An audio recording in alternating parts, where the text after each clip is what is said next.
me doing all the recycling at home wasn't really shifting anything massively. And it felt that there was a role for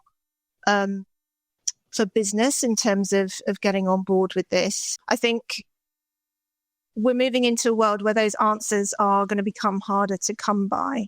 And part of the role of a leader is kind of navigating through that, but also being really kind of comfortable with the uncomfortableness of not knowing. When we asked people how they feel about the climate crisis, people working within the industry felt more anxious, more angry, and more demoralized than the general population. We need to take the whole industry with us and kind of really drive it forward as quickly as possible. So that collaboration and bringing people together is absolutely vital. What would it look like if businesses made decisions in the interests of generations in people in 7 generations' time, rather than what the shareholders are demanding for the next quarter? The skills that we use to drive consumption are also the skills that we need to, shift that into a more sustainable space. And I always have to sort of stop myself and remind myself to look back at how far we've come, because there is so much that needs to be done, that the pace of